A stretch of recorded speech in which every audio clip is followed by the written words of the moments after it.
सुप्रभात प्यारे बच्चों।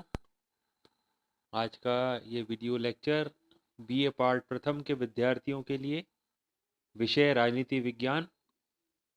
प्रथम प्रश्न पत्र है फाउंडेशन ऑफ पॉलिटिकल साइंस, राजनीति विज्ञान के मूल आधार।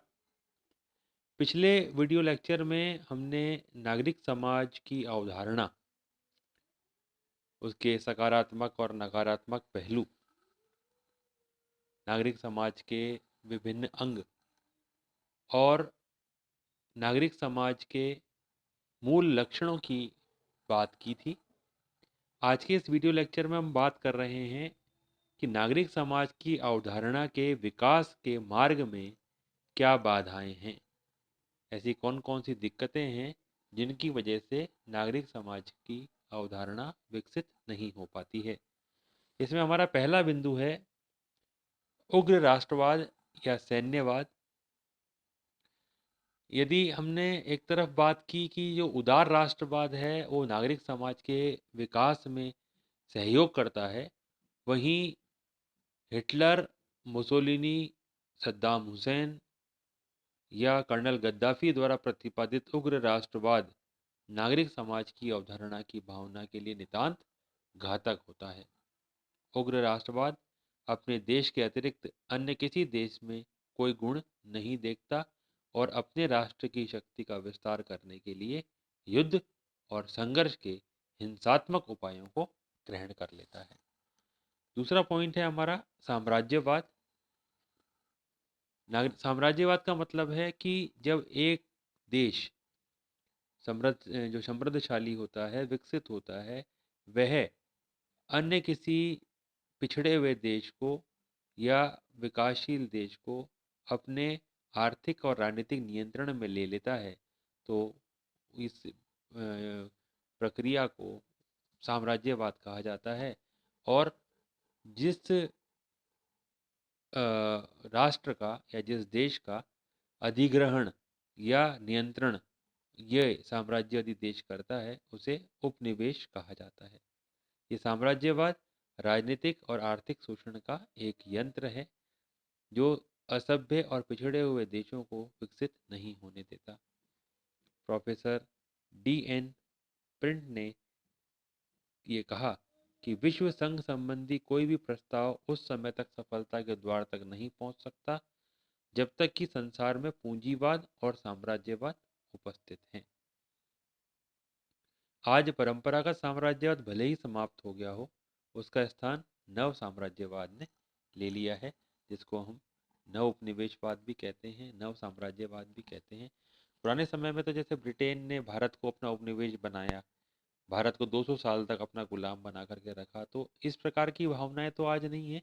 परंतु विकसित देश जो हैं वो अपना आर्थिक और राजनीतिक नियंत्रण विकासशील और अविकसित या अर्धविकसित देशों पर स्थापित करने का प्रयास करते हैं। इस भावना की वजह से जो है नागरिक समाज का विकास नहीं हो पाता है।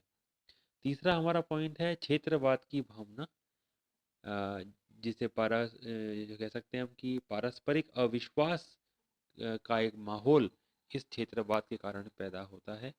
अमेरिका और रूस ने विश्व के बहुत से देशों को क्षेत्रीय समझौते के आधार पर दो व्यापक गुटों में बांट दिया था। नाटो 1949 में बनाया गया, सीटो 1954 में बनाया गया, वार्सा 1955 में बनाया गया। ये ऐसे सैनिक संगठन थे, ऐसे क्षेत्रीय संगठन थे जिन्होंने विश्व में सद्भावना और मैत्रीपूर्ण संबंधों को समाप्त करके उसके स्थान पर घृणा और द्वेष का माहौल पैदा कर दिया था। फोर्थ हमारा पॉइंट है राज्यों की संप्रभुता। नागरिक समाज की अवधारणा के मार्ग की एक बहुत बड़ी बाधा राज्यों की संप्रभुता है। संप्रभुता प्रत्येक प्रकार के बाहरी हस्तक्षेप से मुक्त राज्य की सत्ता को कहते हैं। वर्तमान समय के इन प्रभुसत्ताधारी राज्यों को किसी भी अंतर्राष्ट्रीय संधि तथा समझौते को मानने के लिए बाध्य नहीं किया जा सकता और राज्यों के द्वारा अंतर्राष्ट्रीय क्षेत्र में मनमाने तरीके से आचरण किया जाता है। दक्षिण अफ्रीका और वर्तमान में रोडेशिया के कार्य इसके नवीन प्रमाण हैं। जैसे आपको पता है कि दक्षिण अफ्रीका में बहुत लंबे समय तक रंग भेद की नीति का व्यवहार किया जाता था। संयुक्त राष्ट्र संघ ने वैसे आपत्तिजनक मानते हुए, अमानवीय मानते हुए दक्षिण अफ्रीका के खिलाफ प्रतिबंध लगाए। उसे काफ़ी अंतर्राष्ट्रीय स्तर पर अपमानित करने का प्रयास भी किया। उसे अलग अलग मंचों से भी दूर कर दिया गया। इसके बावजूद भी दक्षिण अफ्रीका जो है वो संप्रभुता के नाम पर, अपनी आंतरिक कार्यक्षेत्र के नाम पर इन चीज़ों से मुक्ति पाने का प्रयास करता रहा और 1993 तक उसने रंग भेद की नीति को समाप्त नहीं किया था। परंतु मैं आपको यहाँ पर ये भी बात कहूँगा कि जब अंतर्राष्ट्रीय नैतिक दबाव किसी राष्ट्र पर आता है तो बहुत लंबे समय तक वो उस नैतिक दबाव की उपेक्षा नहीं कर सकता। अंतोतगतवा उसे उस नैतिक दबाव के आगे झुकना होता है और अंतर्राष्ट्रीय कानून, अंतर्राष्ट्रीय संधियों का सम्मान करना ही होता है। नेक्स्ट हमारा पॉइंट है नागरिक स्वतंत्रताओं पर प्रतिबंध। बहुत से ऐसे राष्ट्र हैं जो नागरिकों की स्वतंत्रताओं पर और उनके अधिकारों पर प्रतिबंध लगाते हैं या उनका हनन करते हैं। यदि किसी राष्ट्र में ऐसा किया जाता है तो निश्चित रूप से वहाँ पर नागरिक समाज का निर्माण नहीं हो सकेगा। चाहे ऐसा व्यवहार किसी भी राष्ट्र में हो, चाहे वो विकासशील हो, विकसित हो, किसी भी प्रकार का राष्ट्र हो, अगर वहाँ पर नागरिकों की स्वतंत्रताएं खटाई में पड़ती हैं, उन्हें प्रतिबंधित किया जाता है, तो निश्चित रूप से जो है वो मनुष्य अपना विकास नहीं कर पाएगा और वहाँ पर नागरिक समाज का गठन नहीं हो सकेगा। एमनेस्टी इंटरनेशनल एक गैर सरकारी संगठन है जो मानवाधिकार के संबंध में अपनी रिपोर्टें प्रकाशित करता है। इसकी रिपोर्ट में ये कहती है, बताती है कि किस राष्ट्र में मानवाधिकारों का उल्लंघन किया जा रहा है। तो ऐसे राष्ट्रों की संख्या या ऐसे राष्ट्रों का असली चेहरा एमनेस्टी इंटरनेशनल जैसे संगठन सामने लाते हैं। और खैर ये अलग बात है कि उनका चेहरा सामने आता है, परंतु ये बहुत बड़ी एक समस्या है कि अगर नागरिक समाज नहीं बन पाएगा तो मनुष्य की प्रतिभा का विकास कैसे होगा। नेक्स्ट हमारा पॉइंट है हिंसा और आतंकवाद।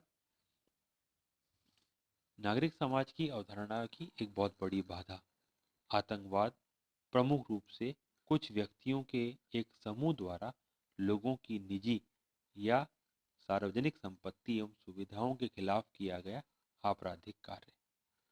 आतंकवाद का उद्देश्य हिंसक कार्यवाहियों द्वारा समाज या राज्य से अपनी मांगें मनवाना है। समाज या किसी सरकार पर दबाव डाले अर्थात आतंकवाद का आशय है अपनी मांगें मनवाने के लिए बल प्रयोग करना।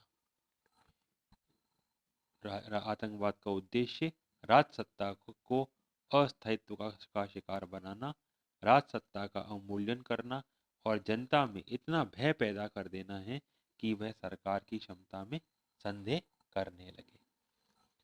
नेक्स्ट हमारा पॉइंट है विकसित और विकासशील देशों के बीच बढ़ती खाई।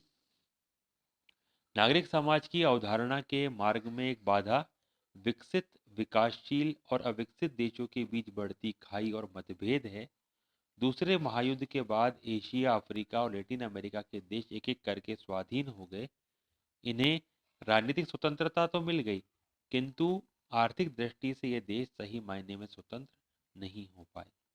आर्थिक संबंधों का निर्धारण न्याय और लोकतांत्रिक आदर्शों पर किया जाना चाहिए। नवोदित विकासशील देशों के मन में इस बात की उत्कंठा है कि उनका आर्थिक विकास पूंजीवादी देशों की स्वेच्छा पर निर्भर न रहे।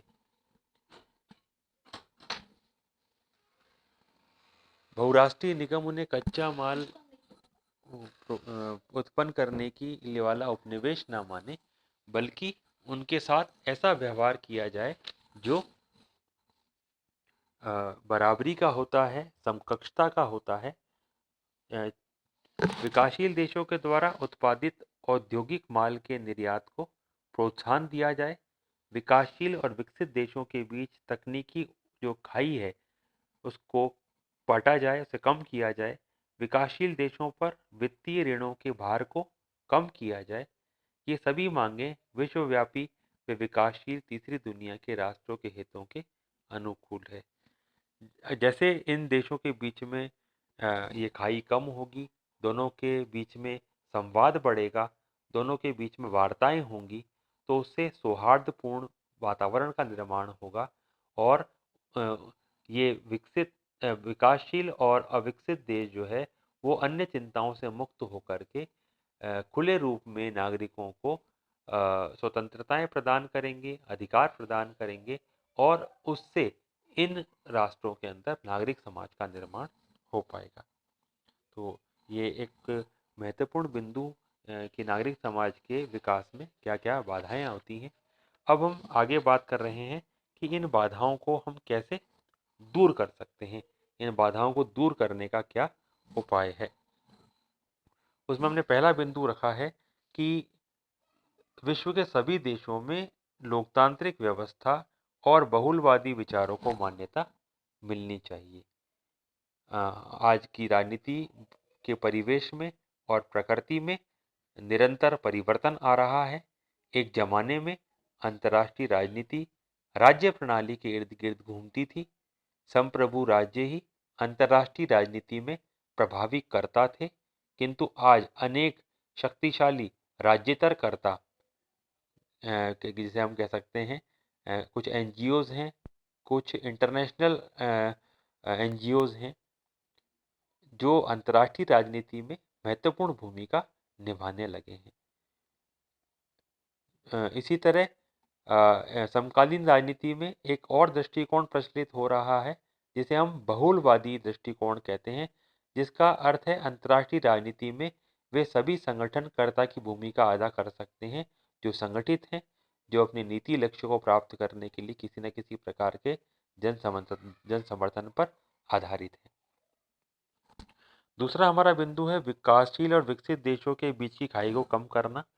पिछले बिंदु में भी हमने बात की कि हम ऐसे कुछ उपाय हैं जिनके द्वारा दोनों महाद्वीपों के जो कह सकते हैं हम दोनों गोलार्धों के बीच में जो खाई है, उत्तरी गोलार्ध के विकसित देश और दक्षिणी गोलार्ध के विकासशील और अर्धविकसित देशों के बीच जो तकनीकी खाई है, जो आर्थिक खाई है, जो कह सकते हैं हम रहन सहन के स्तर की खाई है, उसे हम पूरी तरह बराबर नहीं कर सकते, परंतु उसे हम कम कर सकते हैं और एक ऐसा परिवेश, एक ऐसा वातावरण का निर्माण कर सकते हैं जिससे ये विकासशील और अर्धविकसित देश एक अच्छे माहौल में अपना पोषण करके अपने देशों में नागरिक समाज के विकास में सहायता और प्रोत्साहन प्रदान करें।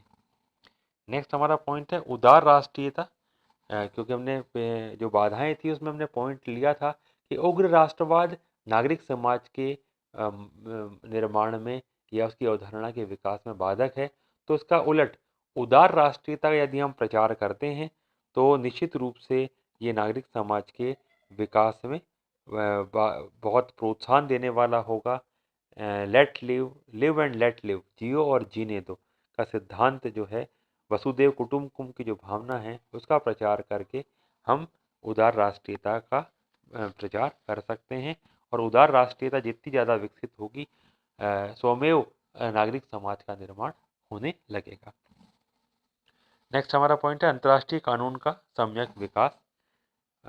विभिन्न राज्यों के पारस्परिक व्यवहार के संबंध में किन्हीं निश्चित अंतर्राष्ट्रीय कानूनों का होना अत्यावश्यक है। यदि अंतर्राष्ट्रीय कानून होंगे तो विभिन्न राष्ट्रों द्वारा अपने स्वार्थों को पूरा करने के लिए किया जाने वाला मनमाना व्यवहार नियंत्रित किया जा सकेगा, उस पर संयम रखा जा सकेगा और उस पर आवश्यक कार्यवाही भी की जा सकेगी।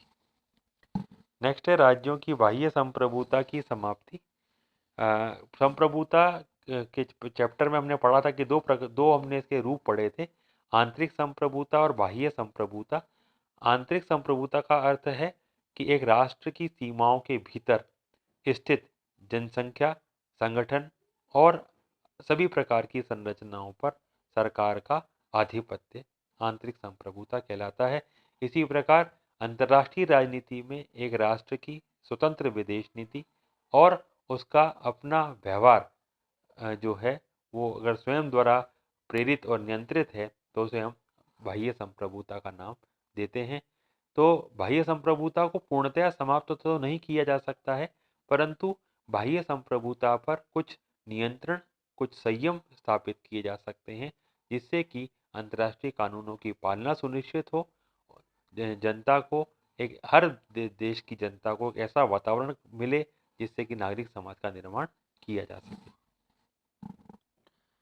इसी प्रकार साम्राज्यवादी प्रवृत्ति का अंत, जो विकसित देश हैं जो आज भी आर्थिक और राजनीतिक नियंत्रण के प्रयास में हैं, जो तकनीकी और आर्थिक कारणों का लालच देकर विकासशील और अर्धविकसित देशों को अपनी ओर मिलाने का प्रयास करते हैं, उनके कच्चे माल पर उनकी नज़र है और वो उनका शोषण करना चाहते हैं।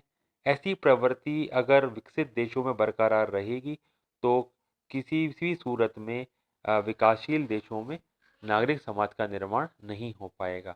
यदि नागरिक समाज का निर्माण करना है तो ये तभी संभव है जब विकसित देश इस साम्राज्यवादी मनोवृत्ति का परित्याग करें, अपना एक उदाहरण प्रस्तुत करें, बड़े भाई की भूमिका अदा करते हुए इन राष्ट्रों में नागरिक समाज के निर्माण को प्रोत्साहित करें।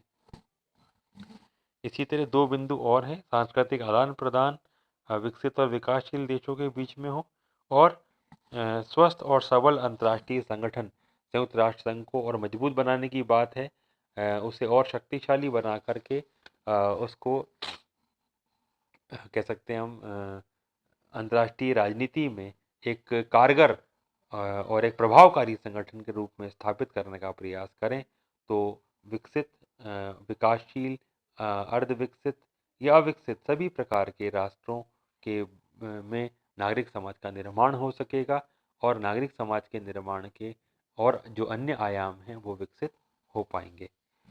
अब हम बात कर रहे हैं, इसमें कुछ प्रश्न मैंने दिए हैं आपको, ये आपको घर पे करने हैं। सर्दी की छुट्टियां हैं अभी 5-6 दिन, तो आप इसमें करें। नागरिक समाज का प्रमुख उद्देश्य क्या है, पहला सवाल है। दूसरा, नागरिक समाज की अवधारणा के कोई 2 लक्षण बताने हैं। अपन ने बहुत सारे मूल लक्षण वीडियो लेक्चर में देखे हैं। नागरिक समाज की अवधारणा के मार्ग की 2 बाधाएं, ये अभी इसी चैप्टर में हमने देखा है। और नागरिक समाज की अवधारणा के मार्ग की बाधाओं को दूर करने के कोई 4 उपाय, ये भी अपन ने अभी डिस्कस किया है। तो निश्चित रूप से ये चारों ही सवाल आप अपनी उत्तर पुस्तिकाओं में लिखें और इन्हें तैयार करें, परीक्षा की दृष्टि से भी महत्वपूर्ण है। धन्यवाद।